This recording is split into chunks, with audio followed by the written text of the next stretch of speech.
Hello दोस्तों, स्वागत है आप सभी लोगों का हमारे YouTube चैनल पर।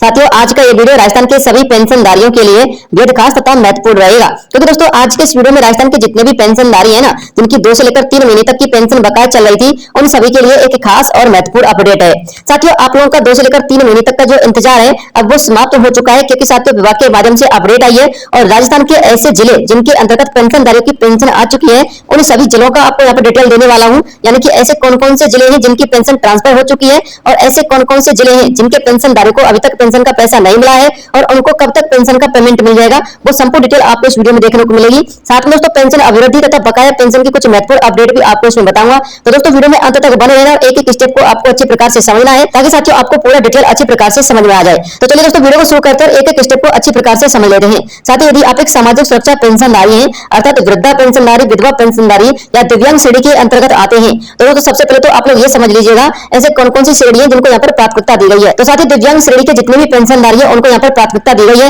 इसके अलावा एकल नारी को दी गई है और उसके अलावा वृद्धजन पेंशनधारियों को। अभी जो फिलहाल का अपडेट आ रहा है उसमें यह आ रहा है कि साथ ही जितने भी हमारे श्रेणी के पेंशनधारी, भले वो विधवा हो, दिव्यांग हो या फिर एकल नारी हो, उन सभी की पेंशन अब जिले वाइज यहाँ पर ट्रांसफर की गई है। अब साथ ही देख लीजिएगा कौन कौन से ऐसे जिले हैं जहाँ पर उनका पेमेंट आ चुका है। तो साथ ही सबसे पहले मैं आपको कुछ पेंशनधारियों की यहाँ पर डिटेल दिखा देता हूँ, क्योंकि मैंने पिछले दिनों में साथियों कम से कम 100 से लेकर के 150 पेंशनधारियों का यहाँ पर पेमेंट जो है चेक किया था और उसमें मैंने ये देखा था कि हमारे बहुत सारे पेंशनधारी तो ऐसे थे जिनका पेमेंट नहीं आया था, लेकिन बहुत सारे ऐसे भी थे जिनका पेमेंट आ चुका था। तो साथ ही 100 में से यदि हम बात करें तो लगभग 40% पेंशनधारी ऐसे थे जिनका पेमेंट रिसीव हो चुका है और 60% का अभी पेमेंट नहीं आया है। इसलिए आपकी भी चिंता बिल्कुल जायज है, लेकिन आपको बताना चाहूंगा देखिए कुछ पेंशनधारी हैं जिनका पेमेंट अभी ट्रांसफर किया गया है। साथ ही पेंशनधारी है इनका पेमेंट जो 21/4/2025 को ट्रांसफर हुआ है, यानी कि 21 अप्रैल को।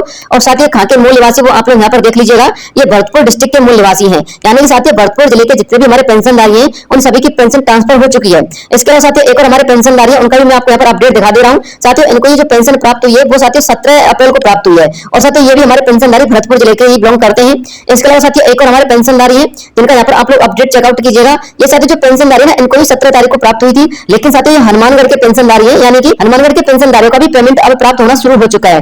इसके अलावा साथियों आप लोग यहाँ पर और भी देख सकते हैं सिद्धमुख नौर हनुमानगढ़ के जितने भी पेंशनधारी हैं उन सभी की पेमेंट भी यहाँ पर ट्रांसफर हो चुकी है और इनको लगभग 22 अप्रैल को ये पेमेंट ट्रांसफर हुई है।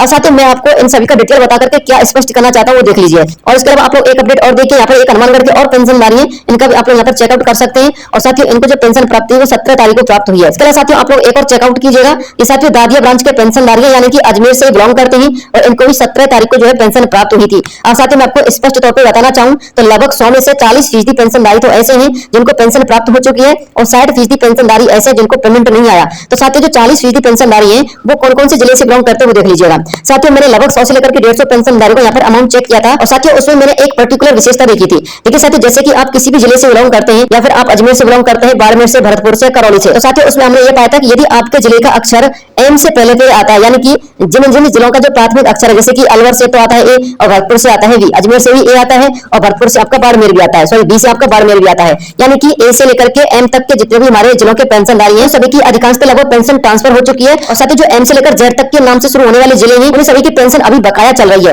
ये साथियों हमने अधिकांश देखा है, मैं ये नहीं कह रहा कि सारे लोगों की बकाया चल रही है, हालांकि कुछ लोगों की ट्रांसफर भी हो चुकी है, लेकिन साथियों बात हम उन लोगों की करते हैं जिनकी पेंशन अभी तक आई नहीं है, तो कब तक आ जाएगी। साथियों मैंने आपको पिछले वीडियो में भी बताया था यदि आपकी पेंशन अभी तक ट्रांसफर नहीं हुई है तो वो आप लोग ये मान के चलिएगा 28 से लेकर 30 अप्रैल तक आपका जो पेंशन का पैसा है वो आपके खाते में डेफिनेटली ट्रांसफर हो जाएगा। और यदि आपका पेमेंट अभी तक नहीं आया तो आप लोग किसी भी बैंक अकाउंट में जाकर के चक्कर लगाने की आवश्यकता नहीं है, नहीं किसी आपको सीएससी सेंटर पर ई मित्र धारक के पास जाना है। आपको साथ ही जाना कब है, आपको साथ ही 30 अप्रैल के बाद ही अपनी पेंशन का पेमेंट चेक करवाने जाना है। हालांकि साथ ही यदि आप एम से पहले जितने भी अक्षर आते हैं जिलों के उनमें यदि बिलोंग करते हैं तो दोस्तों आप लोग अपना अकाउंट चेक करवा सकते हैं, क्योंकि साथियों हो सकता है कि आपका अमाउंट ट्रांसफर कर दिया गया हो। और साथ ही मैंने आपको वीडियो में कई सारे प्रूफ भी दे दिए जो अलवर, भरतपुर, बाड़मेर या फिर जो हमारे करौली, धौलपुर वाले जितने भी कैंडिडेट हैं उन सभी की पेंशन ट्रांसफर भी हो चुकी है। तो दोस्तों बड़ी अपडेट थी। इसके अलावा यदि कोई नई इन्फॉर्मेशन आएगी तो मैं आपको तुरंत वीडियो के माध्यम से अपडेट दे दूंगा। मिलते हैं नेक्स्ट किसी अन्य वीडियो में, तब तक के लिए जय हिंद, जय भारत। सब्सक्राइब करके बेल आइकन जरूर दबा देना रोजाना ऐसी इन्फॉर्मेटिव काम की खबरें देखते रहने के लिए। जय हिंद, जय भारत, वंदे मातरम।